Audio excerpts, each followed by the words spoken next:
हाँ तो बच्चों, अब हम पढ़ेंगे दर्पण का रैखिक आवर्धन। तो समझने का प्रयास करेंगे कि आवर्धन होता क्या है। तो अभी तक आपने जितने भी प्रतिबिंब के निर्माण देखे दर्पण की सहायता से, तो आपने देखा कि जो प्रतिबिंब बनता है वो दर्पण से या तो बड़ा बन रहा है या छोटा बन रहा है या बिंब के बराबर बन रहा है।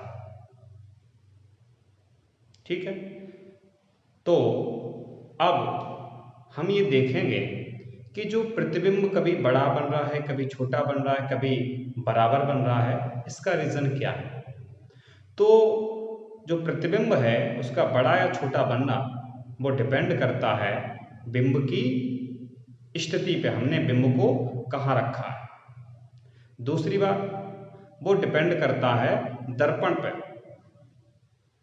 कि दर्पण उस बिंब को कितना बड़ा कर सकता है, यानी कि दर्पण उस बिंब का प्रतिबिंब कितना बड़ा कर सकता है और कितना छोटा कर सकता है। तो दर्पण के द्वारा बिंब के प्रतिबिंब को बड़ा करना या छोटा करना ही है, को ही हम क्या कह देंगे, आवर्धन। ठीक है, तो इसकी डेफिनेशन देखेंगे। दर्पण द्वारा बने प्रतिबिंब एवं उसके सामने रखे बिंब की ऊंचाइयों, दर्पण द्वारा बने प्रतिबिंब एवं उसके सामने रखे बिंब की ऊंचाइयों का अनुपात आवर्धन कहलाता है। क्या कहलाता है? आवर्धन कहलाता। आवर्धन इसे किससे प्रदर्शित करते हैं? एम से। का अनुपात आवर्धन कहलाता है। तो क्या कह रहे हैं कि प्रतिबिंब और बिंब की ऊंचाइयों का अनुपात, ठीक है, किस किस की ऊंचाइयों का अनुपात? प्रतिबिंब और बिंब की। तो आवर्धन क्या हो जाएगा? m बराबर प्रतिबिंब की ऊंचाई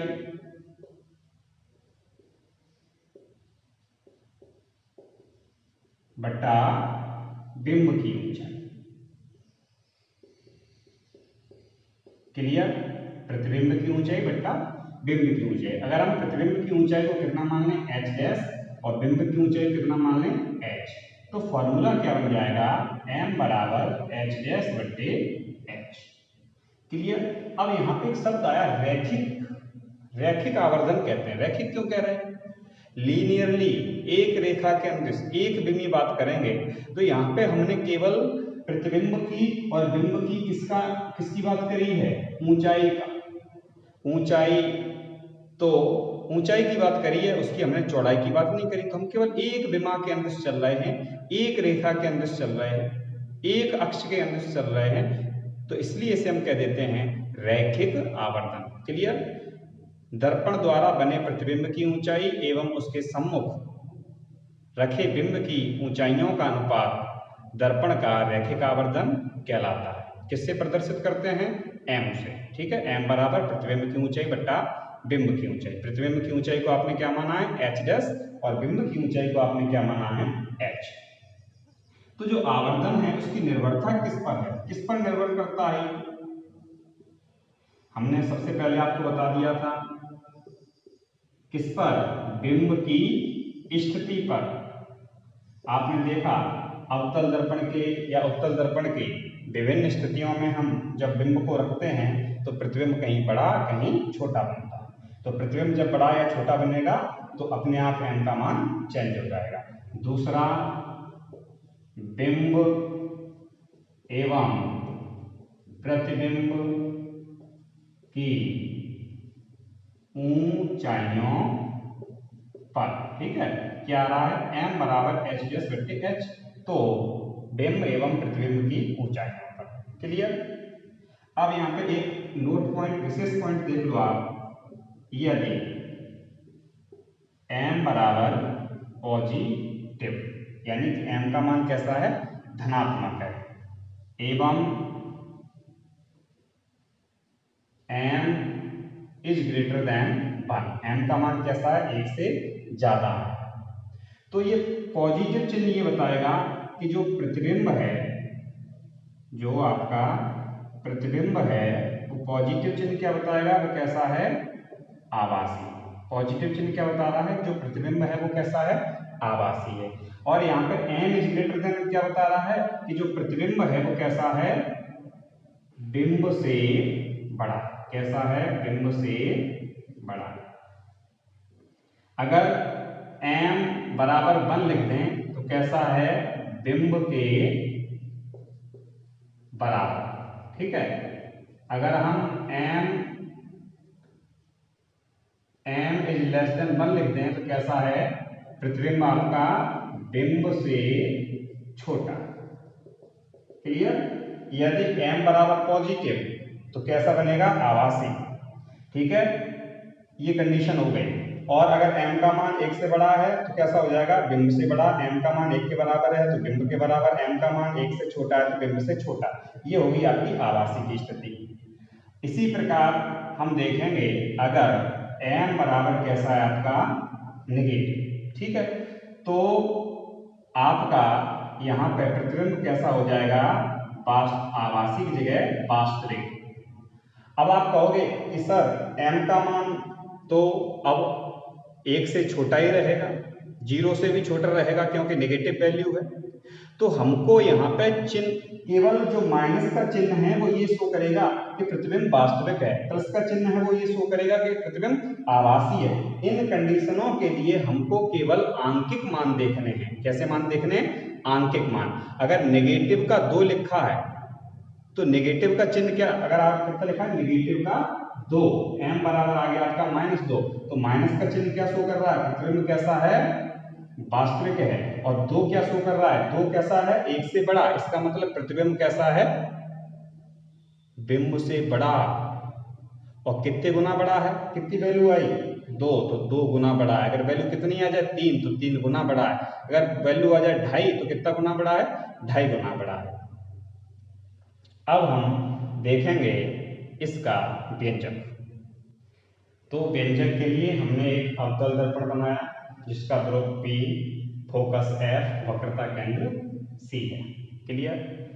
इसके इस दर्पण के वक्रता केंद्र C एवं अनंत के मध्य कोई हमने बिंदु क्या रख दिया, A B। इससे चलने वाली प्रकाश किरण जो मुख्य अक्ष के समांतर जाती है, दर्पण से परावर्तन के पश्चात फोकस बिंदु से गुजर जाएगी। दूसरी वाली प्रकाश किरण को हम ध्रुव पर आपतित करा देंगे। तो ध्रुव पर आपतित ये प्रकाश किरण मुख्य अक्ष के साथ जितना कोण बनाएगी, तो इस आपतित प्रकाश किरण से परावर्तित प्रकाश किरण भी मुख्य अक्ष के साथ उतना ही कोण बनाएगी। ठीक है। ये वाला कोण और ये वाला कोण आपस में कैसा होगा, बराबर, परावर्तन के नियम से। अब इस प्रकाश किरण जो आपतित हो रही है उसकी परावर्तित प्रकाश किरण ये है, दूसरी प्रकाश किरण ये आपतित हो रही है उसकी परावर्तित प्रकाश किरण ये है, और ये दोनों परावर्तित प्रकाश किरणें हैं वो यहाँ काट रही हैं। तो यहाँ पर किसका निर्माण होगा, प्रतिबिंब का। अगर ठीक है, अब इसकी तुलना में ये कैसा बन रहा है, उल्टा बन रहा है। हम बिंब की ऊंचाई को मान लेते हैं h और प्रतिबिंब की ऊंचाई को क्या मान लेते हैं, h'। क्लियर। अब हम देखेंगे P से लेके A तक की जो दूरी होती है उसको हम कहते हैं P। ये AB बिंब है तो P से लेके A तक की जो दूरी होगी वो होगी -q। कितनी होगी, -q। और जो हमारा प्रतिबिंब बन रहा है इसका नाम दे दिया हमने A', B'। ठीक है। तो P से लेके इस प्रतिबिंब तक की दूरी क्या कहलाएगी, -v। बिंब दूरी को हमेशा, बिंब दूरी को u से, प्रतिबिंब दूरी को v से और फोकस दूरी को किससे डिनोट करते हैं, f से। तो P से लेके F तक की जो दूरी होगी वो क्या कहलाएगी, फोकस दूरी। किससे डिनोट कर देंगे, F से, और काय की होगी, नेगेटिव की। किसकी होगी ये, नेगेटिव। क्लियर। अब यहाँ ध्यान देने योग्य ये बात है कि ये हमने सभी चिन्ह कैसे लिए, नेगेटिव, क्योंकि आपतित प्रकाशकण की दिशा ये है और आप ध्रुव से दूरियां माप रहे हैं, तो P से इस साइड में माप रहे हैं, तो आपतित किरण की विपरीत दिशा में, इसलिए हमने दूरियां कैसी ले ली, नेगेटिव। और आपका जो ये अवतल दर्पण है वो क्या है, M1 और M2। ठीक है। अब इसका हम व्यंजक सॉल्व करेंगे, उससे पहले एक थ्योरी लिख देंगे। चित्रानुसार M1 M2 एक अवतल दर्पण है जिसके सामने कोई बिंब A भी रखा है। M1 M2 क्या है, अवतल दर्पण जिसके सामने में कोई बिंब A भी रखा है, जिसकी ऊंचाई कितनी है, h। इस बिंब का प्रतिबिंब दर्पण M1 M2 के द्वारा चित्रानुसार A डैश B डैश बनता है, जो उल्टा है, एवं जिसकी ऊंचाई कितनी है, h डैश है। अब हमने आपको एक और बात बताई थी कि मुख्य अक्ष से ऊपर की ओर चलेंगे तो दूरी पॉजिटिव, और मुख्य अक्ष से नीचे की ओर चलेंगे तो दूरी नेगेटिव होती है। अब हम देखेंगे चित्र में, किसमें देखेंगे, चित्र में, चित्र से। क्लियर। चित्र से आप देखेंगे त्रिभुज ए बी, त्रिभुज ए बी पी में, ये वाला, ये ए पी बी में, त्रिभुज ए पी बी, व त्रिभुज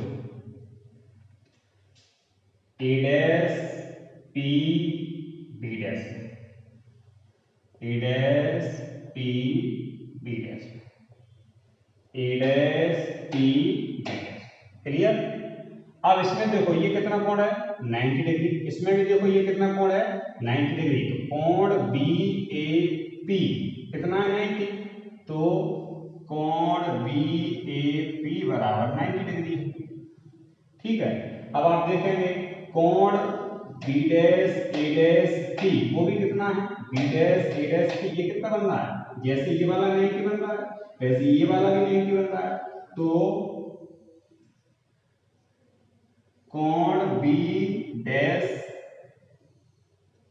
ए डैश पी भी कितना है, 90। ये भी 90 है, ये भी 90 है, तो दोनों आपस में कैसे हो जाएंगे, बराबर। तो हम ऐसे लिख सकते हैं कोण बी ए पी बराबर कोण B dash A dash P बराबर 90 डिग्री। क्लियर। अब आप देखें कोण B P A, B P A, ठीक है, ये वाला, और कोण B dash P A dash, ये वाला कोण, दोनों आपस में कैसे होंगे, बराबर। काय के नियम से, परावर्तन के नियम से। कोण बी पी ए बराबर कोण बी पी ए बराबर कोण B dash P A dash, कोण B dash P A dash. काय के नियम से, परावर्तन के नियम से।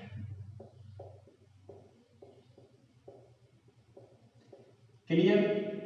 अब जब दो त्रिभुजों के दो कोण बराबर हो जाते हैं तो तीसरा कोण अपने आप बराबर हो जाता है, यानी कि ये दोनों त्रिभुज कैसे हैं, समरूप त्रिभुज। त्रिभुज ए पी बी व त्रिभुज A dash P B dash समरूप हैं। जब समरूप हैं तो इनकी संगत भुजाओं का अनुपात कैसा होगा, बराबर होगा। तो हमेशा हम लंब और आधार लेंगे, पूरे चैप्टर में क्या लेंगे, लंब और आधार। इस बात को आप नोट कर लेना। तो पहले हम त्रिभुज ए बी पी का लंब ले लेंगे, ए बी, फिर त्रिभुज A dash B dash P का लंब ले लेंगे, ए डैश बी डैश। ध्यान रखना, समरूप त्रिभुज की संगत भुजाओं का अनुपात बराबर होता है। तो ये वाला त्रिभुज और ये वाला त्रिभुज संगत हैं, सॉरी, ये त्रिभुज और ये त्रिभुज कैसे हैं, समरूप हैं, त्रिभुज ए बी पी और ए डैश बी डैश पी समरूप हैं, तो इनकी संगत भुजाओं का अनुपात बराबर होगा। जैसे लंब बट्टा लंब बराबर आधार बट्टा आधार। तो पहले इस त्रिभुज का हम लंब ले लेते हैं ए बी। अब हम इस त्रिभुज का लंब लेंगे, क्या है, A dash B dash, A B बट्टा ए डैश बी डैश बराबर। अब इस त्रिभुज का क्या लेंगे, आधार। आधार कितना है, ए पी। अब इस त्रिभुज का आधार लेंगे, क्या है, A dash P, A dash P. ठीक है भाई। तो पहले हमने इस त्रिभुज का लंब लिया और इस लंब के बट्टे में इस त्रिभुज का लंब लिया। तो ध्यान रखें, नेक्स्ट टर्म में इस त्रिभुज का पहले ऊपर आधार लेंगे और तो ध्यान रखेंगे, जैसे कि आपने पहले त्रिभुज ए बी पी का लंब कहाँ रखा, अंश में, और त्रिभुज A dash B dash P का लंब कहाँ रखा, हर में। उसी प्रकार अब हमें क्या करना है, ए बी पी का लंब ए पी पहले किस में रखना है, अंश में, नहीं तो मामला गड़बड़ हो जाएगा, सॉल्व नहीं होगा फिर। तो जिस त्रिभुज के भुजाएं आप अंश में ले रहे हैं, तो उस त्रिभुज की सभी ये भुजा भी और ये भुजा भी, यानी कि लंब और आधार दोनों ही आपको अंश में लेने हैं। एक त्रिभुज के, जो त्रिभुज आपने चूज कर लो, उस त्रिभुज का लंब भी अंश में लेना है और आधार भी अंश में लेना है। दूसरे त्रिभुज का लंब हर में लेना है और आधार भी हर में लेना है। अगर आपने उल्टा कर दिया तो फिर सवाल सॉल्व नहीं होगा। इतना हो गया। अब आप देखें ए बी की वैल्यू कितनी है, एच।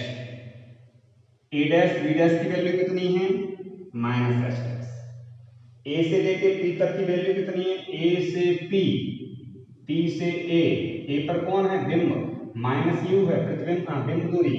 तो ए पी का वैल्यू देखो, ए से पी का वैल्यू, यहां से यहां का वैल्यू किसके बराबर है, माइनस यू, माइनस यू। अब देखो ए डैश पी, ये वाली वैल्यू, यानी कि प्रतिबिंब से ध्रुव की दूरी, तो प्रतिबिंब से ध्रुव की दूरी क्या होगी, माइनस की, यहां से लेके ये डिस्टेंस, तो बट्टे में क्या आ जाएगा, माइनस।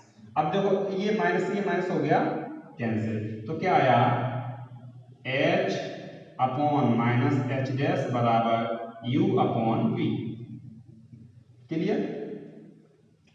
अब हम इनको उल्टा करके लिख रहे हैं, तो क्या हो जाएगा, एच डैश अपॉन एच बराबर minus H dash upon H बराबर, इसको भी हमने उल्टा किया, उल्टा कर दिया ना, एच डैश बट्टे एच। पहले एच डैश हर में था, अब हम किस में ले गए, अंश में, तो क्या हो गया, एच डैश बट्टे एच, माइनस की जगह माइनस का चिन्ह, बराबर v अपॉन u। क्लियर। या हम इसे लिख सकते हैं एच डैश अपॉन एच बराबर minus b upon u। Clear. रैखिक आवर्धन की परिभाषा से, रैखिक आवर्धन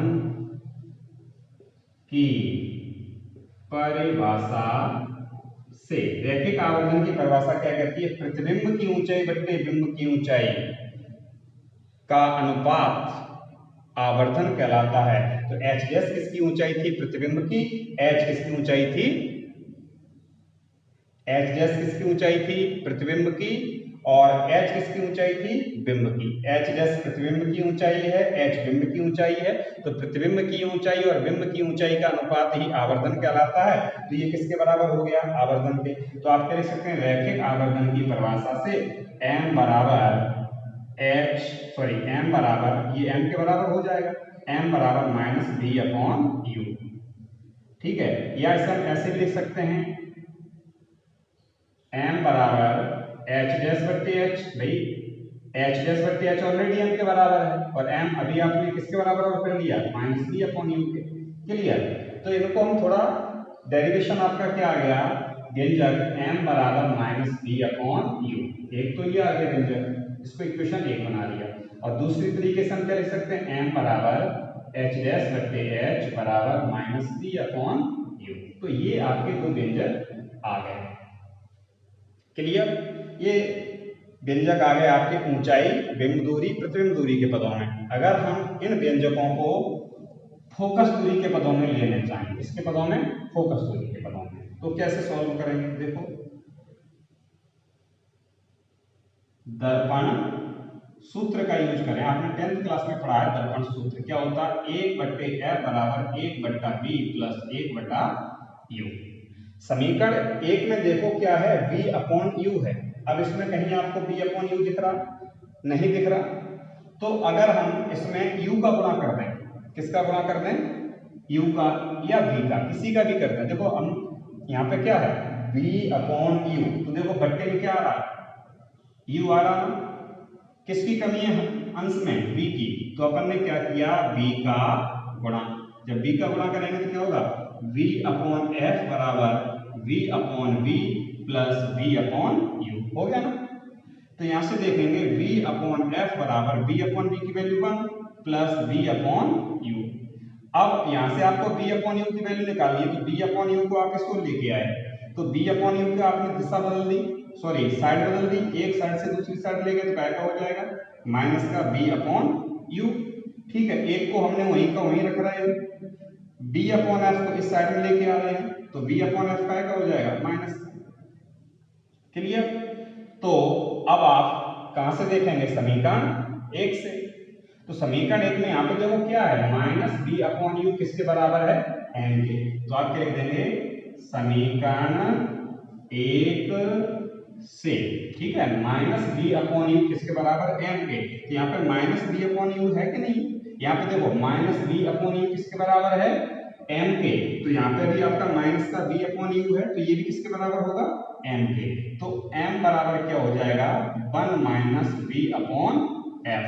या इसको हम एलसीएम लेके सॉल्व कर दें तो m बराबर क्या हो जाएगा, f माइनस v/f। एक आपके दो व्यंजक ये आ गए। क्लियर। हम अभी किसका गुणा किया था, v का। अगर q का गुणा कर दें तो क्या दूसरे समीकरण प्राप्त हो जाएंगे, चलो देखते हैं। यहाँ क्या लिख देंगे, पुनः दर्पण सूत्र से v की जगह किसका गुणा करने पर, v की जगह किसका गुणा करेंगे आप, u का। u का गुणा किया तो क्या हुआ, u/f बराबर u/v प्लस u/u। आगे देखेंगे आप, u/f बराबर क्या हो जाएगा, u/v प्लस u/u की वैल्यू 1। यहाँ पे देखो आपको क्या चाहिए, v/u क्या है, v/u, लेकिन यहाँ पे क्या है, u/v। क्लियर। तो u/v आपको चाहिए, तो हमने क्या किया, 1 को इधर ट्रांसफर किया, तो 1 की जब आप साइड बदलेंगे तो 1 का क्या हो जाएगा, माइनस का। तो क्या हो जाएगा, u/f माइनस 1। u/f की तो साइड बदली नहीं गई, तो u/f तो प्लस का रहेगा, और 1 का हो जाएगा, 1 को आप किस साइड में लेके आ रहे हैं, माइनस का, बराबर u/v। कोई दिक्कत किसी को, भाई 1 को आप इसको लेके आ गए यहाँ, तो 1 का हो गया हमारा u/v की जगह हमने u/v को रखा, तो उसके चिन्ह में कोई परिवर्तन नहीं होगा, क्योंकि आप केवल जो ये 1 है ना, 1 को ट्रांसफर करके आप इस साइड में लाए, तो 1 ही तो माइनस का होगा। u/f की जगह u/f रखा, 1 को ट्रांसफर करके इस साइड में लाए, तो 1 का हो गया माइनस का, u/v की जगह आपका u/v है। अब देखो इसका LHS में हम एलसीएम ले लेंगे तो क्या हो जाएगा, u/f माइनस 1 बराबर u/v। एलसीएम लेंगे तो f हो जाएगा, है ना। तो क्या होगा, u माइनस f बराबर u माइनस f बराबर u/v। अब यहाँ पे आपको v/u चाहिए और यहाँ पे क्या है, u/v। तो इसको हम उल्टा कर लें पूरे समीकरण को, तो क्या हो जाएगा, f/u माइनस f। भाई जो हर वाली संख्या थी वो अंश में आ गई, और अंश वाली संख्या थी वो हर में आ गई, बराबर क्या हो जाएगा, v/u। अब वहां पे देखो